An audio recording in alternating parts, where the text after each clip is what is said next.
Hi guys, here we are again. I think this is our third Facebook Live. Today we have Matt Powers with us here, Permaculture innovator and just a great guy. And we're going to have a little quick discussion about a few things with you. And tell them a little bit about yourself and what you got going on. Matt? Hey everybody. So I am an author, I'm a teacher, I'm a family guy, but primarily I'm trying to bring the natural understanding of our world to education. And so I'm on a film tour right now looking for the best examples of partnering, working with nature, doing permaculture, and leading to real career paths, leading to next level education, beyond the PDC, beyond all the education that we kind of get in that K through 12 collegiate range. Because the reality is that it's not serving us. And so it's my job to go out and find the education. I was a high school teacher, and now I go out and find the education that was not there. And Eddie has been learning from nature for so long. He has been partnering with nature, and he has so much to teach us. And so it's been really incredible to come down and film all the past 2 weeks on this film tour. Folks well, not exactly like Eddie. Eddie's on another level. That's funny. But yeah, it's been really amazing. And so today I'm filming Eddie talking about fish ponds, talking about partnering with nature, talking about working with water, natural swimming pools. We got it all over the map. Busting really. some illusions and creating some Rubik's Cube of agriculture rather than giant monoculture, just overwhelming. Let's what are some of our first key thoughts that we wanted to share with you guys? Do we want to start off talking about? Well, let's just jump right into it. Well, yeah. So all right. So what happened was a few minutes ago we were talking, and then it came up this story. All right. So I was asked to talk to hemp farmers, conventional hemp farmers, about the problem with hemp. Right, so okay, we're talking about. We all love hemp, right? H-E-M-P. Right. It's, cousin to so not cannabis that's medicinal necessarily that people are using to cure cancer. This is the cannabis that people are turning into industrial fibers and making, maybe food. Yeah, and food well. and the seeds and everything. The issue with this plant is it's way more nitrogen hungry than corn, like crazy nitrogen hungry, and so when we put fertilizer from the conventional side of things, it literally cuts the soil. It's a salt. It's cutting the organic matter, releasing the organic matter, killing the soil structure, destroying the soil. And so there's no actual decided ceiling on how much hemp can take in and perform. So this is a plant that potentially could just destroy entire areas in 2 to 3 years if done conventionally. So they were bringing me in as the permaculture guy with the regenerative solutions, and so there's not a limitless ceiling with the amount of manure you can add to a site. Let's jump in. You know what I mean? I'm gonna give a little slightly different perspective on it, but the same thing that we're talking about here. So Matt, what he's telling us here, I'm just gonna throw it in like my own childish sort of because he has his own thing. Nitrogen. Some people know it, some people don't know it. But nitrogen is like conventional farming has been based on a nitrogen source for many years, since the early 1900s with Nobel's experiments with ammonium nitrate mimicking nitrogen in plants, which is green growth. Our videos, we show you about plants that fix nitrogen out of the atmosphere and are able to add them into the soil, because a lot of plants have a really heavy-duty nitrogen requirement. Corn, for instance, is like ridiculous amount of nitrogens, so it takes a lot from the soil. So you either need to seriously cover crop and rest those fields in between growing corn, or you just use an inert medium and you grow it with ammonium nitrate that you're just sticking in the ground and mimicking nitrogen. Even corn has a ceiling to it, a certain amount of nitrogen it can use. The hemp plant is sort of unique in that its nitrogen requirements have no ceiling to them. I'm just repeating what you're saying as well, but making it really obvious that this plant is like, it has an incredible amount of awesome attributes as a food source, as a whole food source. The Alcerians lived off of hemp when they were there and they had no other food source in their famine. The hemp age has probably ruled the planet longer than any other age has. It's also been able to be used, it's served a purpose in many places, grown the right way. So I don't want to dominate the conversation on that. Let's get into a little bit more of what went down with that. Right, and so I figured out that we'll never reach that like 200 pounds per acre of nitrogen that they're wanting to just add to the soil. And there's amazing fungi, there's amazing bacteria, there's cover cropping, there's manures. You can bring, animals in to clean up things and add their manure and till it in. And you could have compost tea, and you could do all these amazing things, bringing the bacteria. But you'll never be, like, we have to set ourselves a limit. And that's a permaculture principle, setting limits to consumption and population. And maybe that population might be the number of hemp plants in your field. But yeah, and so like I just had this realization. And then you were like, no, this plant. I'm going to jump back into that. Because on Maui, having cane fields around you all the time and watching this cane grow there for years and years, and it's a nitrogen, it needs a lot of nitrogen in its growth stage. Doesn't need as much as corn or hemp does. So all of a sudden, the cane fields are going to go because they were burning them. And they were putting all kinds of carbon into the atmosphere. And people are saying, oh, get rid of the cane, get rid of this monocropping. And then you hear the same people trying to organize movements to grow hemp in these fields. And what they're not doing is they're not setting up regenerative agriculture, small plots with other plants around it for pollinating, and maybe an area where there's an abundance of nitrogen from a pig farm, where you could do hemp there good because it would control those nitrates from winding up in the water table. So there's definitely a million good ways to grow hemp, and it can be done. But what we got to be really conscious is when you hear the statements coming out, grow hemp in the cane field, it's going to regenerate the soil. Bullshit. Not true. The exact opposite. Even more detrimental than sugarcane. So I'm hearing a lot of people push that out there, and that really doesn't resonate with me. Now, taking a different, more holistic approach at the hemp plant, which can be awesome, especially if it's ancient heirloom and not some genetically modified beast that you can grow 50-foot long stalk out of it just because you can keep pumping it with ammonium nitrate. That's going to cause more detriment to our environment than the cane was doing, or the corn, or any of the other things. So let's not be fooled by that whole illusion of that. Right, and it's about placement, right? It's like appropriate plant in the appropriate place. We have huge examples, like especially like Australia, right? They brought in that toad, they brought in the rabbit, and it just destroyed huge parts of their ecosystems and disturbed all these native and indigenous species. Yeah, trying to be conscious of the footstep, what we introduce, and what the potential is for introducing that to the environment. Excuse me. Yeah, it's just switching from an exploitive to seeing it as a partnership that you want to build upon and grow, a relationship, Like what we're growing here. We're here filming at the lab today, and we're kind of pushing a partnership that we're working on with him. I think we're going to do an advanced course on his new...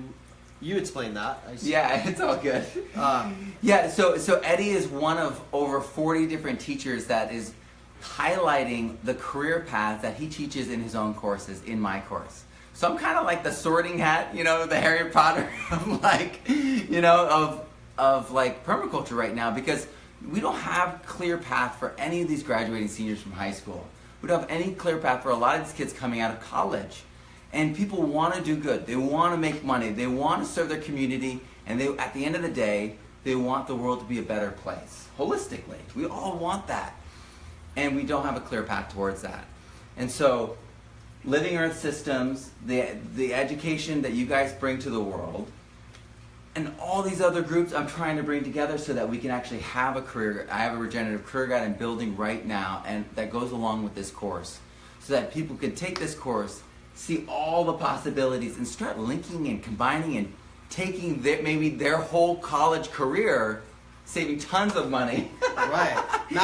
And learning real skills with real experts, not just academics that have been stuck teaching the same thing for 20 years. People making money, people actually healing the earth right now, so that they can, have the kind of life that they want to lead. So I have to look to the future. So if we all know who is it? What is his name? David Attenborough? Is that? Yeah, David Attenborough. Is it Anthony Attenborough or David, the guy that does the National Geographic? Yeah. David Attenborough, right? Yeah, exactly. He's been doing documentaries for years and years. Every great documentary you've ever seen, this guy's been on it, right?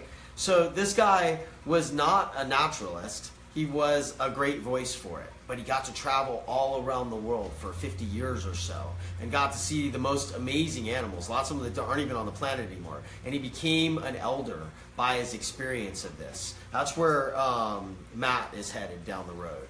Because Matt has sort of taken permaculture, and through his books, he's taken the term that was held by one individual and he spread it out multifaceted and brought other things that sit under this understanding of what permaculture can be.